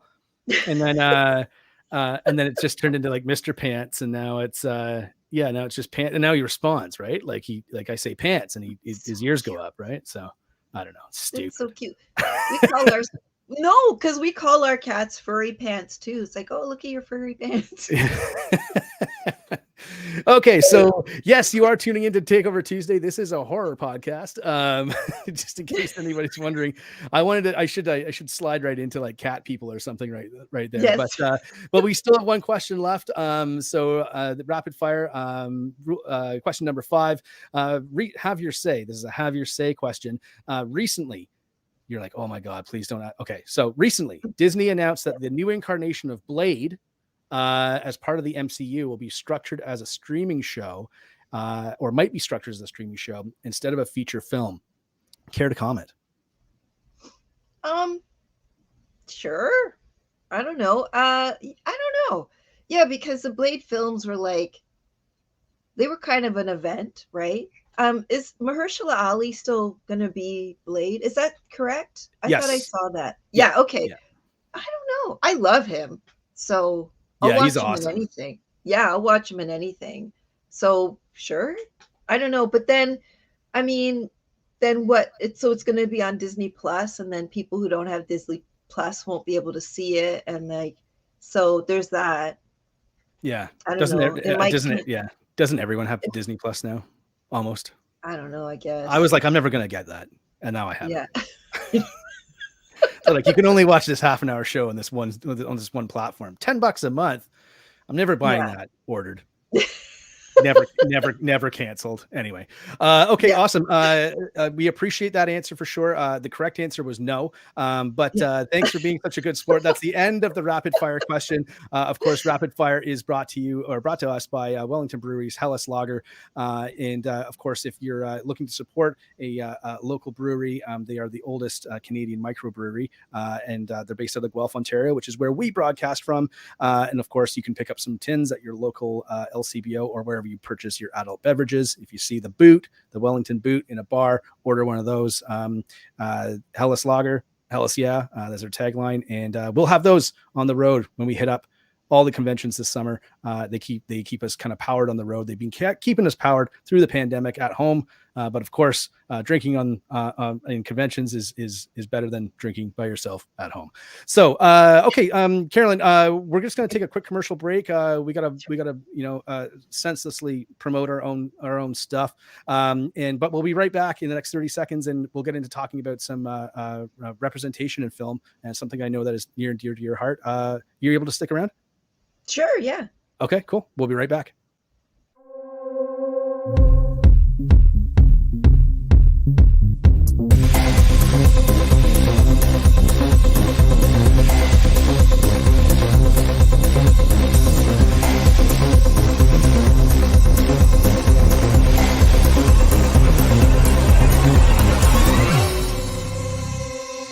Black Fawn Distro. Movies, merchandise, available now at blackfawndistribution.com. Okay, and we're back with Carolyn Mauricette from Blood in the Snow Film Festival, as well as Fantasia Film Festival, as well as View from the Dark, as well as all the other stuff you have coming on. But thanks everyone for sticking around. I really do appreciate the support in the audience tonight, of course. And quick shout out to our the people that we've worked with to help us with the music for tonight's episode. Of course, our intro track was written and produced by Derek Prince Cox, who also has his own podcast called The Walk Show. Highly recommend that you check it out if you love independent music. And as well, our new segment beats were provided by Ben Living, and that music that you just heard in the commercial there was produced by Fox Grinder. So thanks everyone for contributing music to the show. We do appreciate it. Ups that production value, right? And gives everyone something cool to listen to. That's not my, or it's a bit more interesting to listen to, I guess, than my voice. So Carolyn, thanks for sticking around. Really appreciate you making the time. I know we're kind of going into overtime now, which is great. But you are a festival film programmer for anyone just tuning in. You're also a reviewer, you're a podcaster, you're a lecturer. You've got all those bases covered, but I know one of the subjects that's near and dear to your heart is just representation in film, and in using that. I remember you told me before we went off on the air, you said, they're buzzy words, but ultimately it comes down to like just different representation than we've had before in film. So whether that be women in film, LGBTQ representation in film, BIPOC representation in film, obviously that you're passionate about that, but just talk to, I don't know how to, can I just throw that to you? And what's the most important thing about that? I guess maybe even just from past and present, or how do you see it changing, or where do you see it going? Well, it's funny you say it, because I'm wearing this t-shirt. I'm gonna see if I can stand up, the old lady. So this is you remember Sesame Street? There was a little girl, that little cartoon, and her mother sent her to the store, and she's like, I want you to get a stick of butter, a carton of milk, a container of milk, and a loaf of bread. And I remember that cartoon because I'm like, oh my God, it's a little black girl. And she's, it's like this cartoon, like a representation of me, right? And I always remembered that. And actually, my boyfriend got this for me for Christmas because it's one of my favorite segments from Sesame Street. So when you think about that, when you think about what kids are seeing, and if they don't see themselves, that they might not aspire or feel like they have a space. So I think it's really important that, we're always talking about younger people and what have you, but you have to kind of represent, have children seeing themselves. Otherwise, they end up like me, who think I don't belong here, So like when I see this, it makes me think of, oh yeah, I was really excited when I was a kid because I saw this little Black girl. So I think it's important for a lot of kids of color to see themselves, because it gives you confidence, right? It makes you think that you have a place in the world. So in terms of film, like you want to see stories, like I would love to see a great romance, like an Asian romance, or like Indigenous romance, or just to see that, yes, people go through these things too from other cultures and other walks of life. Like, I think that's really important. So obviously I would be passionate about it because, I was always a misfit. And yeah, I don't know. I think it's just really important to see these stories. Like, for instance, oh my gosh, I forget her name, but she's a Black writer. I think she directed this film as well, The Photograph.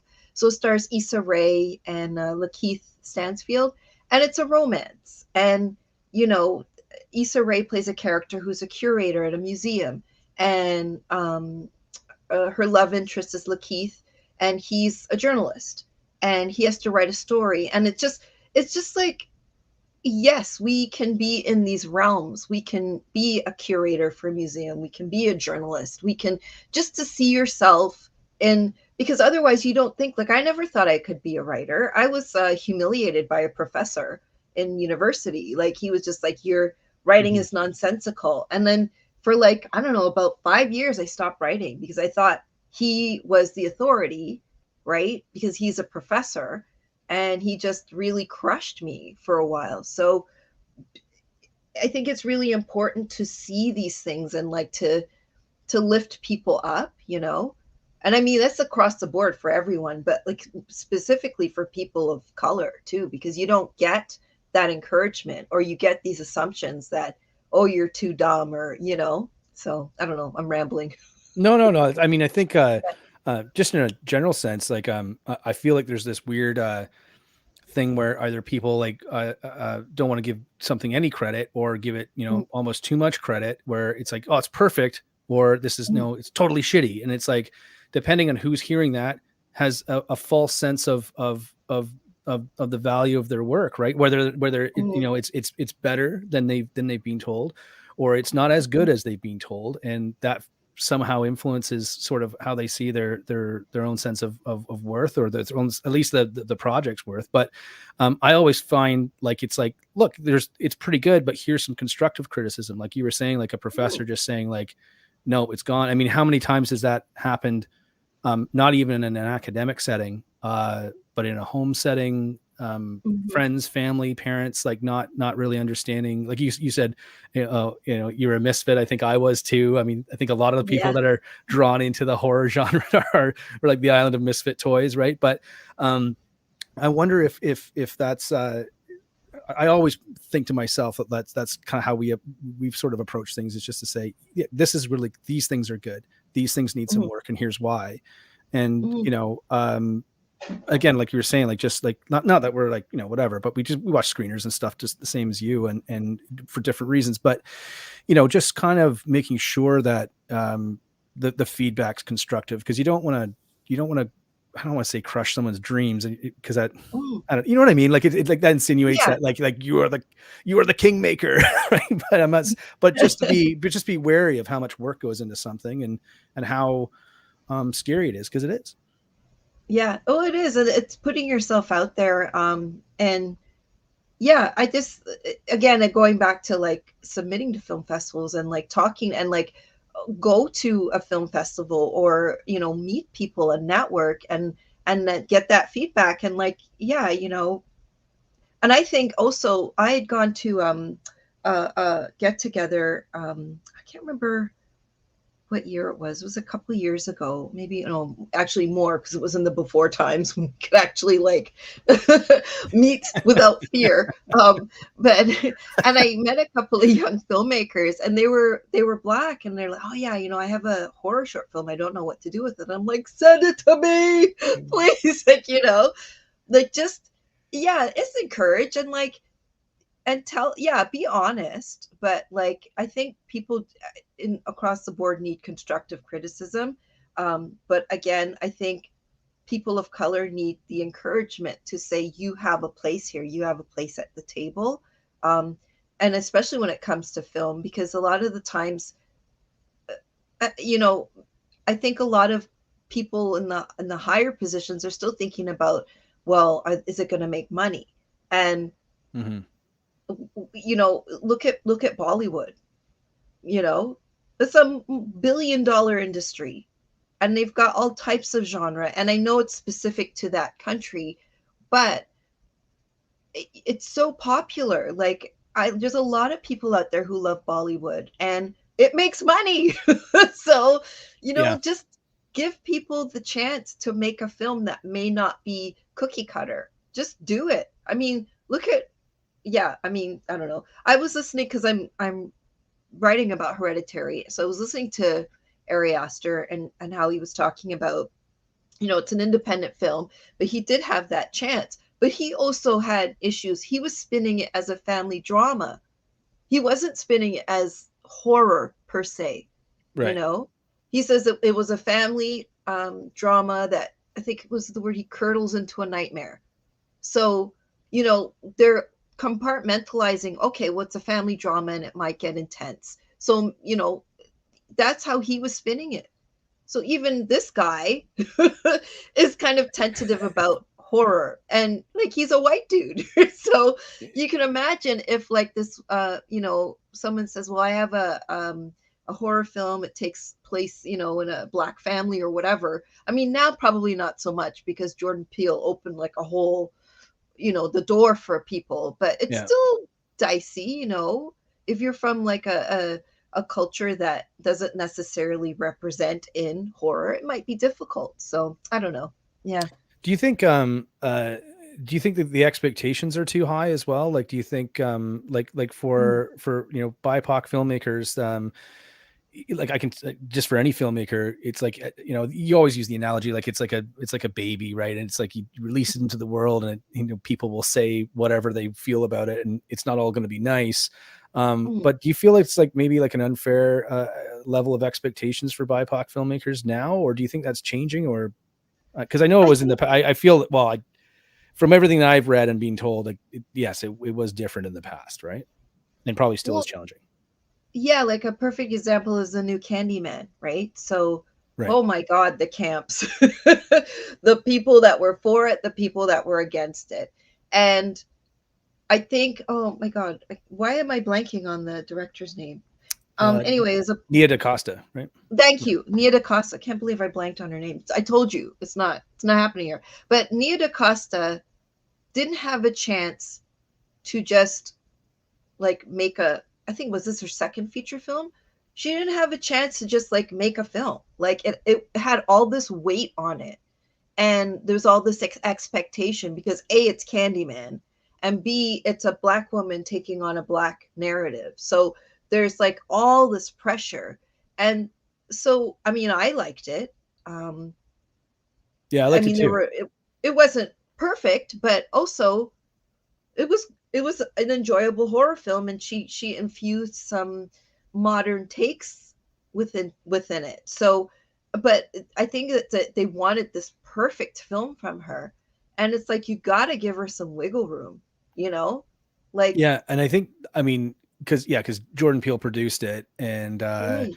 I mean, I think like the thing with Jordan Peele is that like Get Out was such a massive hit when it came out, and he won the Oscar. Like, you know what I mean? Like, it's like, you can't really top, I think, he won for screenwriting, right? So he won Best Original Screenplay. And I can't remember the nominees that year, but I was just like, right on. I mean, that's because it was a cool idea. And that's awesome. And then I sort of thought, I was like, that's a hard movie to follow up though. Because that's the pinnacle, right? It's like, you've got box office hit, it's a different idea, and you win the top prize. I mean, how do you follow that up? And also, how do other filmmakers really follow that up? Because a part of me feels like, and I think that's true in film, just in general, especially with sequels, and especially like we were talking about this, like I said, on the Hot Stove episode we did on Scream. It's like, like when is something considered an actual sequel and when is it its own thing? And like you said, having the room to wiggle and let something organic breathe seems to be harder and harder to do with all this cash that's at, I use quotation marks at risk. And I'm wondering, I've been watching a lot of stuff from the 70s, just like, production, like little videos on when they made movies in the 70s, and just a variety of things, and how like the 70s was like the Wild West. Like nobody really knew what they were doing. They were just trying shit out and like throwing everything at the wall. And they made some of the best movies of all time because there was no plan. There was no real limitations. And like, I'm not saying that there shouldn't have been limitations. I think there's definitely examples of that there should have been, but some of those productions went right off the rails, but the actual, the final product was something that we still watch and refer to today. I'm wondering if that needs to happen again, and specifically with BIPOC directors and filmmakers, that I think a lot of white people got those opportunities to, like you said, they just made a film, sucked. They made another film, sucked. And they tried out all the things and learned along the way, as opposed to being like, okay, my first film has to be perfect, and all the other films I make after that have to be perfect too. It's crazy. Like I kind of hope that Jordan Peele makes a stinker, why not? Like, I mean, but he has the luxury of it because he, as you said, he reached the pinnacle right out the gate. But yeah, I just think, and I think it's also because she's, I don't want to, like, I don't know, I'm going to say it. I think it's because she's a woman director as well, and put a lot of pressure on people. And it's not in that, women directors still struggling. They're still struggling for representation, and also a Black woman director. So there's so much pressure to create this product that is going to uplift the community, and I totally get that. Because you don't want someone to be making a film like there's one film I will not mention, but they were sending people links. They were just sending press links. And they wrote this whole thing up about the film and the reasoning behind the film, and they were sending people, and it's like, I said to my friend, I actually want to just send it back to them. I hated that film. I hated it. But it's, I don't know. I just think that, this was, I believe it was 2 male directors, I think, or male, writer and director. But it was a terrible film, and it did not uplift the community, the Black community, let's just say. And I believe the star of the film, they were kind of upset that it didn't do well. And this star is fantastic.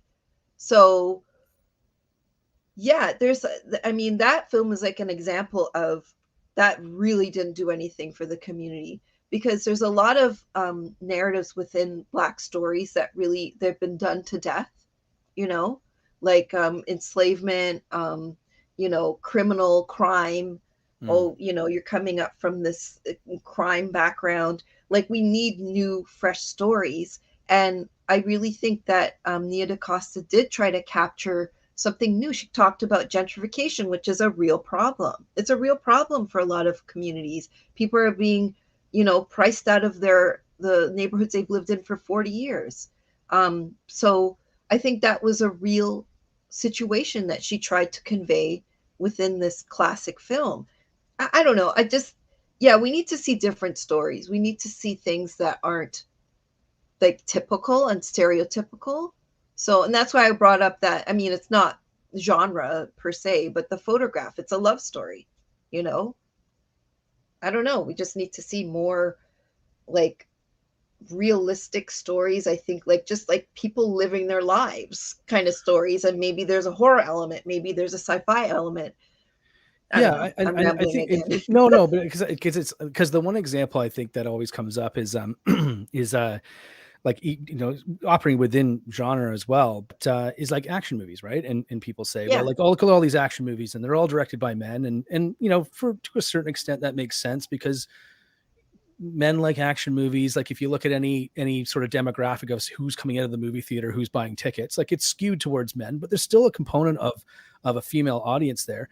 And, you know, Catherine Bigelow, who has directed, you know, Academy Award winner, has directed numerous films, including Point Break, which is like the most like macho action movie maybe ever made. Like it's up there. Like I don't know if there's too many movies that surpass that flick for what it was. And she made that in, like, when did that movie come out? Someone comment if you're listening. I think it was 92.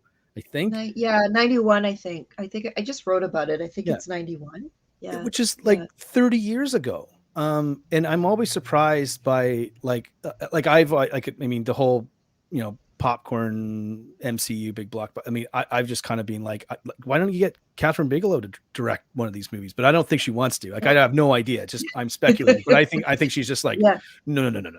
Like, I'm not doing that. Like, but I just I never understood, like, well, here's some. I mean, one person that's getting an opportunity like that is Deborah Chow, and she's directing the Obi-Wan series for Disney. Oh, right. Not to you know, whatever, but I remember when she directed a couple of the episodes of, I can't remember if it was Mandalorian season 1 or season 2, but I was like, those are the best episodes. They're the best. They're action focused. Not that was a defining thing, but the action was filmed like competently, and it was exciting and engaging and stuff like that. And she had relatively done like a few things before, but I don't think that much. And now she's got the opportunity to shoot her own series. I think she's shooting all 6 episodes of this sort of like mini series type thing, which is exciting because it's like, just give her the reins, like just let her run wild. And I think you'd be surprised.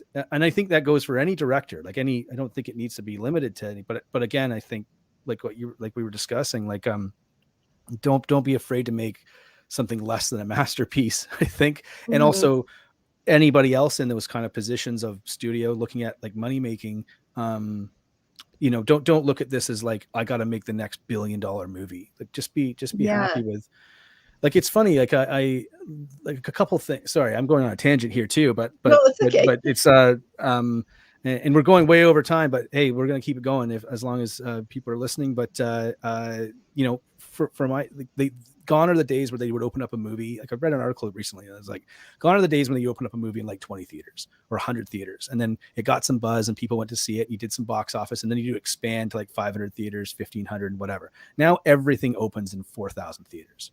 And if it does well that weekend, amazing. And if it does shitty, it disappears and you never see it again. And I'm wondering, I know that for Get Out, you know, they had got really good buzz about it. It had done well. And then I think Blumhouse signed off on like a $50 million like marketing package to you know, pump the film. And I'm wondering if that's what films need just in general. Like, we talk about horror films, thrillers, whatever, but just like letting something breathe on a release and get it that kind of word of mouth, as opposed to everything's like all reviews all at once, 1 week at the box office, and then it's gone. And streaming is a little bit, unfortunately, like that, but I don't know. Would you care to add on to that, or am I just rambling? It's funny because now, like, I'm taking a hiatus from viewing films just because I've got a lot going on this year with the 2 film festivals, and I'm starting to. I was talking to Mitch about this, actually, Mitch from Fantasia. I was just like, I'm starting to feel like I don't want to comment on films because it's so reliant. Like, the system, the movie system it's reliant on reviews and it's not reliant on reviews. Like, Rotten Tomatoes still has a standing, but then, you know, like, for instance, that film After Yang is a very small independent film, and it was great, but not a lot of people are talking about it, right? And I think a lot of really great films suffer from that because they don't have that, you know, the studio pumping it full of PR and you know, publicity and what have you. So I don't know. And I think in a way I feel obligated to write about these smaller films so that they do get notice and they do get like a rating on Rotten Tomatoes. But I don't know. I don't know what it is, like, because I think, again, social media has become a PR thing in itself now. So, and if you I guess use your money right and buy ads or whatever, and it kind of pops up in algorithms and whatever, however that works. Yeah, nobody That knows. there's Nobody knows how that works. Yeah, I don't know. Like I don't know. I feel like, yeah, I don't know. Like I just want to take a step back from criticism, but also I know that there are films that would benefit from it, Right. from getting a write-up. So yeah, I don't know. Now I'm going off on a tangent. I'm having this thought where I'm like, because I just see, like, before I was never on PR lists, and I had to beg to get a screener for a film, and now that's all I get. It's like, Yeah. this film, that film, getting things like, oh, you want to review this book? And I'm like, no, I don't have time to read a book. So It's like all those Yeah. late night talk show hosts were like, the new book, it's excellent. I'm like, when are those guys reading that? yeah, exactly, right? They're gonna have their assistant read it and give them the Yeah, they got voice, kids but and families and all yeah, kinds of other endeavors. I just yeah, read this I- 500-page book, but yeah. well, maybe this is we actually didn't get to this question. I left this question until now because I just thought it was a good segue. But of course, Yeah. from our good friends, the Spinsters of Horror, what are your top three horror movies written or directed or both by women? And do you have, not to put you on the spot, while you're thinking, I should just say that some of your favorite movies that you told us about and we posted on our Instagram throughout the day were, of course, Coffee and Starry Eyes and Earwig, which I didn't know anything about, but you said is one of your favorite movies. And also you did mention that The Outsider by Stephen King was one of your favorite books that you've read recently. So yeah, I don't know if that plays into this, to be honest, but yeah. Well, actually, Earwig was directed by a woman, and I cannot pronounce her name. Let me just look it up because I can't pronounce her name. I believe she's Belgian, and that movie, it lingers with you. It's very strange. It takes like place post-war, like I guess in the 50s, and it starts with a man looking after a little girl, and she has this weird device in her mouth, and she has to have like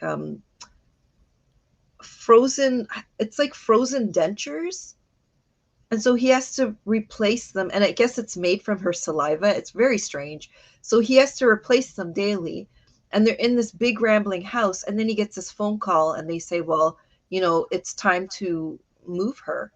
And it's this whole really weird, quiet film. Then he goes out, and then something kind of odd happens, and it just snowballs after that. It's very strange. Let me look up her name because I'm gonna butcher it, but And that was based on a book, if I'm not mistaken, right? yeah, it was based on a book. I really want to read that book too. Let me see. So her name is Lucille Hadziholovic, I believe. And she also did a film called, what is it now? Let me look up the other film that she did, which was completely, like, it was so strange, and I fell in love with it. It's called Evolution. I think that played Tiff as well. And that film was she just has such a unique vision. Right. Like, when you see a film of hers, I think, like, it's never the same thing. Like, it's just so unique. So I would say she's written and directed a film that I really love, was Earwig. Oh my gosh. So there's one. You got two. There's one. Oh my God. And I'm completely blanking. And I have all these women directors in my Audrey Cummings. Audrey. I love her. She Never Died. I love that movie. It's so clever. It's so cleverly written. It was written by the guy that did the first film. He never died, so he wrote it, and then Audrey directed it. Love that movie. Let's see, who else? I don't know. It's gonna come to me. I'm gonna name like 10 tomorrow when we're not on air. But yeah, I would. Yeah. Well, you already mentioned you did already mention Nia DaCosta as well, right? Yeah, I was just gonna say Nia DaCosta. I think she's very. And Mariama Diallo, who did Master. That movie. I'm telling you, you've got to watch it. It's so good. Oh my God. like just the tone, the subtleties. It's so brilliant. Yeah, it's a really great film. She's really, really good. And she also did a film called Hairwolf, which I think is on Canopy. It is a short film and it's really funny. It's great. Yeah. Awesome.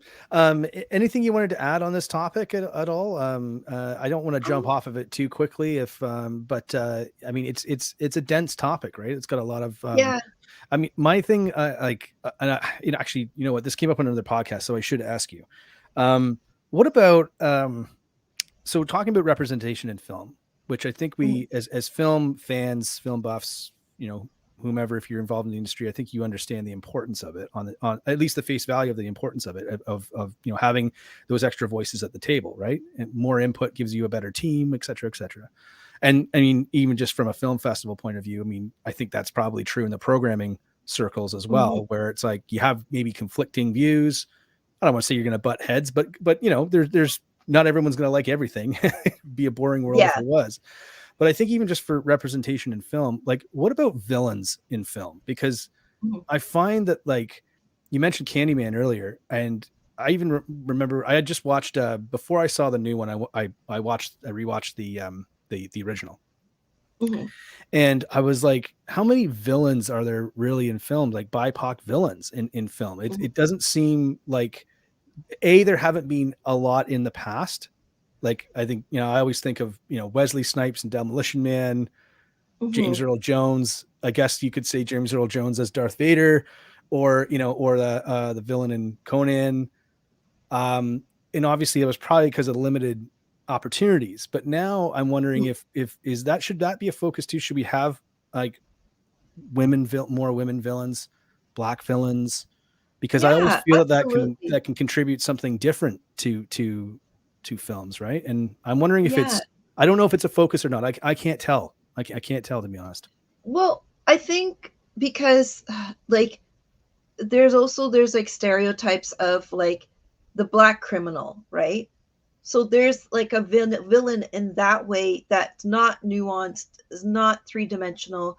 There's a Canadian film called Akila's Escape, and it's by Charles Officer, and it's written by Charles Officer and Wendy Motion. She's a spoken word artist. And this film is, first of all, it's gorgeous. I played TIFF, I think, last year, the year before, and it's about this man who he like works for a marijuana, like an illegal marijuana grow up, and now that everything's being legalized, he wants to get out of the business, and he gets kind of embroiled in this young guy who tries to rob him, and he ends up kind of taking pity on this kid and trying to help him out. And it's such a nuanced film where the main character is quote unquote a villain, but he's not a bad person. And you find out his backstory and why he's doing this work. And it's such a gorgeous film, three-dimensional characters. You see a villain who has a background, and I don't even know if you would call him a villain. He's just a person that had his life kind of veered off in this direction. And I think that's a perfect example of a black character who is not, quote unquote, like a good citizen, because he's doing something that's illegal, but also he's a good person. So I absolutely think that, you know, there should be nuanced characters when it comes to maybe not like kind of veering off of the, you know, side of morality that everybody normally takes. I think is very important. There's a show called, is it The Wheel of Time? Is that one? The one on Amazon? And it's like the medieval. So there's I started watching, I think I watched like 3 episodes, and there's a villain, and he is, I think he's like a king or something, and he's you know, it's a black actor, and he's just really mean and awful, and I'm like, oh, this is kind of cool, you know, like to see this character who's a king, and he has his power, and he's just really mean and awful, and it's just kind of cool to see. You know, I don't know, it's just cool. And he's like, I remember there's a scene, he's dressed in this beautiful white outfit, like it's like a military outfit, and it's like a tunic and white pants, and like he's like, I don't know if he's eating somebody's heart or something, but I'm like, zoinks, like, it's so cool to see. I'm like, don't get it on that outfit. But anyway, that's just me. But yeah, I just thought it was kind of cool that, you have villains from that look like, all kinds of people. So yeah, but it has to be done right. It has to be written with nuance and dimension. So Yeah, and I always feel like just villains in general, like the greater the villain, the better the hero, right? And yeah. I think it was when Kelly and Jess were on. I can't remember, but on the show, I was saying, there's obviously like the greater the more iconic villains also have iconic heroes attached to them. So whether it's Michael Myers and Laurie Strode, or Hannibal Lecter and Clarice Starling, like it's like you have these iconic, but you always remember the hero. It's not like you only remember the villain from these films. You ultimately remember the hero as well. And I feel like just in general, I feel like that's something that's missing from films, like just all over the place, where it's like, I don't know if I care about this main character because I don't know if they're overcoming anything. The villain is weak. So it's like, of course they're going to beat this villain. Like nobody cares about this villain. And Yeah. I don't know if that's just something that's just like an issue throughout film, but I always find like, yeah, either the villain that has, like you said, some three-dimensional, like, so they're not necessarily pure evil. They're a complex sort of mix between good and bad, and maybe more bad than good. And also, I always found the most interesting heroes or protagonists in a film are the ones that are flawed heroes, right? So like this is a guy that's trying to do a good job, but he's got he's got a drinking problem, or he's he's kind of a horrible person, but or he neglects his kids or whatever, but he's trying to kind of fight this overall. Anyway, that's just, and I just don't know if I hope that comes back, because I think, like I said before, like when I was watching these kind of things from the 70s, it was like a lot of that stuff, like The Godfather and Dog Day Afternoon, and like all these movies that were like, here are interesting characters that you've never really seen before, and they're all flawed, but you're still rooting for them in a way that like it's that you wouldn't think that you would going in, right? Yeah. So I don't know. Yeah, I mean, if you do check out Akila's Escape, like that's exactly, you're rooting for this guy. He's like an anti-hero, right? And you're like, oh my God, I hope he gets out. Even like the He Never Died, She Never Died films, they're like fallen. Oh, maybe I won't spoil it in case people haven't seen it, but these are people that are living on the fringe of society for a particular reason. And they're not exactly good, but they kind of get rid of the bad people, let's just say, in a certain way. So right. they're kind of like, on a level where they're not criminals, but they're not exactly the best people either. So yeah, I really enjoy that. I think, yeah, we'll see what we'll have to see what the future holds. I hope I just wanted to look up I just wanted to mention somebody that I think, just because we're on this topic, and oh my goodness, I can't remember his name. I'm drawing a blank. You gave that to me, by the way. Oh my goodness. Anyway, he's gonna, apparently the rumor is that he's going to be Jonathan Majors. Sorry. yes. So he starred in Last Black Man in San Francisco. Fantastic, really interesting film. But apparently he's going to be the new big bad in the MCU, which is a guy called Kang the Conqueror. And the idea is that he's different in different dimensions. So in some dimensions, he's like a very, very nice person. In other dimensions, he's like a horrible dictator, just kill everyone. So the idea is that when he shows up, he'll be, and I love that guy. I also watched love him. What was the show on Lovecraft Country? Yes, Lovecraft Country. I had issues with the show. I thought it was a bit all over the place, but he's just such a versatile actor that I think it'll be interesting to see what he does with the role, because it's a big, meaty, juicy part. And I think that's sometimes, like you were saying, the stereotypes that come in that say, okay, well, you're going to play this drug lord, let's say, because you're a black actor. It's like, well, you can only play that so many ways, and there's so many examples of it being played in the past. It doesn't really give you much opportunity to expand as an actor, I'm assuming, on a role like that, right? Yeah. No, So- it's true. Like you need some new. Also, I looked him up too. Yahya Abdul Mateen. I love him. He was in Yes. Candyman. I don't know if I think he played kind of just looking here. I think he played kind of a not so great character. Was it in the Get Down? Can't remember. He was in Watchmen, so he played the was- like the new incarnation of I know Dr. he was Manhattan. in Watchmen. Yeah. yeah. My girlfriend loves that guy too. Yeah. He's great. I think was he in Insecure? I feel like he was on that show. Maybe not. No, maybe not. I can't remember. But anyway, I love him, and I would love to see him play a villain. He has the makings of a great villain. Yeah. So. Well, he was Black Manta in the Aquaman movie, but he wasn't really like villainous, kind of like it's I don't know. I don't want to see some roles that are like just this is the most horrible person in the world. You know what I mean? Like have at it and just like turn it into something, nobody. And the reason I say that is because Anthony Hopkins, I don't know why I'm coming back to Anthony Hopkins, but still, like, Hannibal Lecter, one of the most iconic villains, scary villains in a horror film, basically, won the Academy Award for Best Supporting Actor in that role.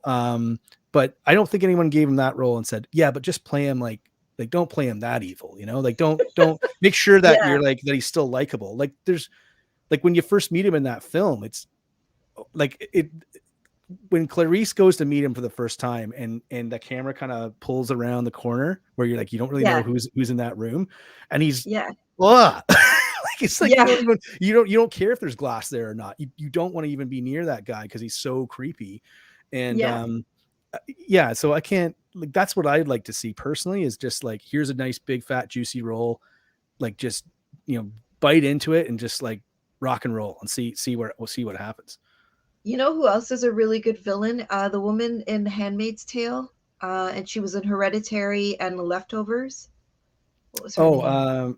She plays Joanne in Hereditary. Again, very no worky. Oh, now I'm drawing a blank. Oh, see what you've done to me? Sorry. It's a good thing I have these notes. Let me look her up. I can't spell now. But she's great too. She's a super nice woman, but she plays the best villain. Like the best villain ever. Like Handmaid's Tale, I had to stop watching it after a while because she was just so horrible. I had to stop watching. I'm like, she's just the meanest. And The Leftovers, she was incredible in The Leftovers. And that show, underrated, was so good. Awesome. Well, just we got a quick question or a quick comment here. Sorry. Just from our friend Tracy. Blade Runner is a great film that you really feel for the villains. Not really a horror film, but the characters are nice and complex. And not knowing, that's a great call. Just not knowing, even if they're human or not, which I think is kind of interesting, right? So, but. Well, I think, look, we're creeping up on the 2-hour mark. I think I got to let you go. God, I feel like now listen, I burn the first 15 minutes with all my bullshit at the start. So, but fried chicken sandwiches and whatever, fake neuralizers.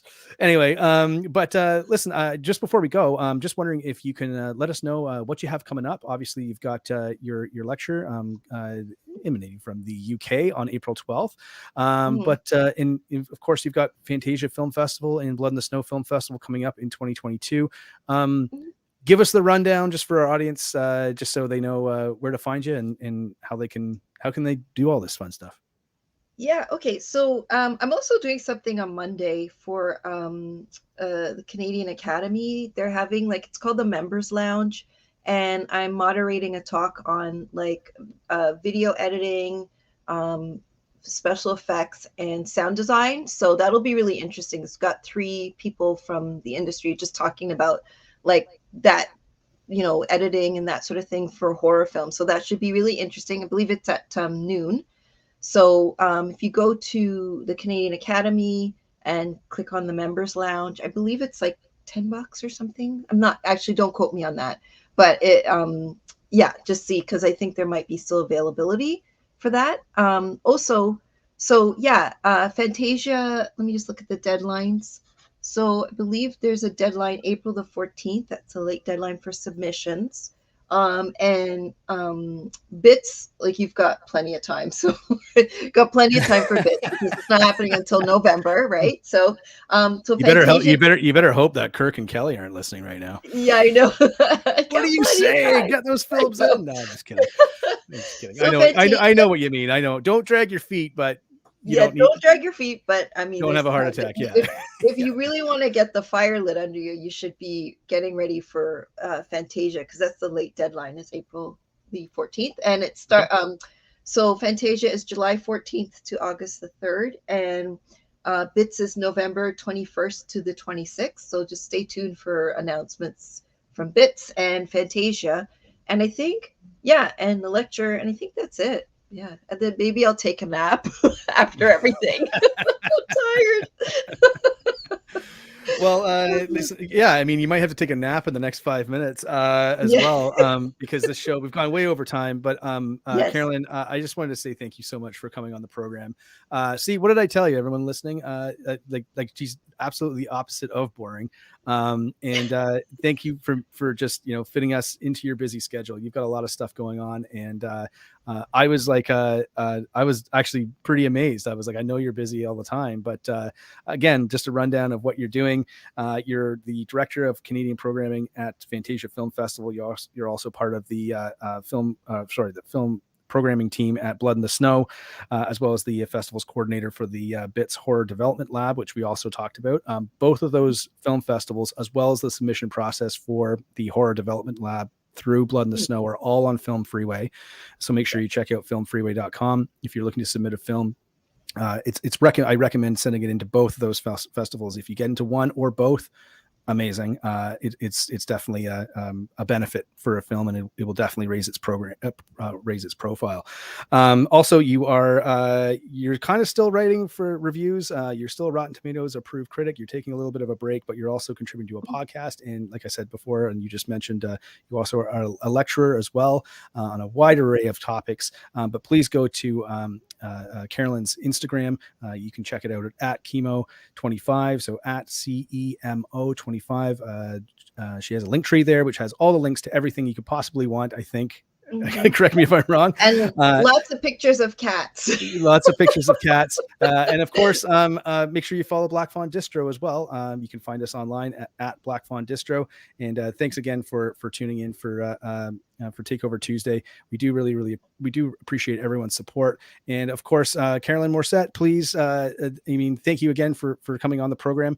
I hope to have you back. Like I said, we're doing these hot stove panels, so I might give you a call, and we might have to try and figure something out, and see if we can fit you on into a topic that you might dig. How about that? Oh yeah. Oh, you know what? I totally forgot. How could I forget this? I have a step cat, my boyfriend's cat. Her name's Charlotte, and we call her Sheila Binks. So sorry.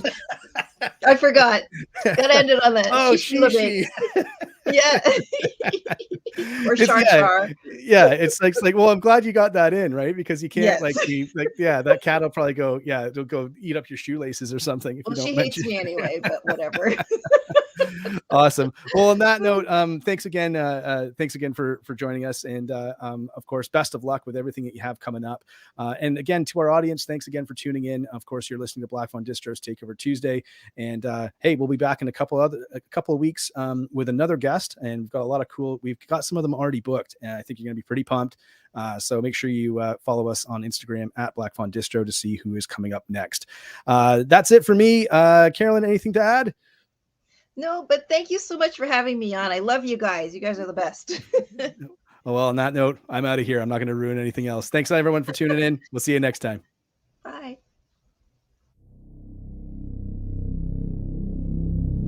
And that does it for another episode of Black Fawn Distro's Takeover Tuesday. Thanks for tuning in. If you enjoyed tonight's episode, please remember to like, follow, share, and subscribe, and help us spread the word about the program and our incredible guests. If you're interested in grabbing some more information about Black Fawn Distribution or want to check out our film titles and merchandise, you can find us online at blackfawndistribution.com. We'd also like to thank our sponsors: Wellington Brewery's Hellas Lager, Deadly Grounds Coffee, Twisted Teas, and of course, Black Fawn Distribution. Just a reminder, you can always catch Black Fawn Distro's Takeover Tuesday live on Facebook, YouTube, and our other social media platforms. Or pick up one of our retransmissions on any of the major streaming platforms. Until next time, I'm your host Benner from Black Fawn Distro, and we'll see you soon.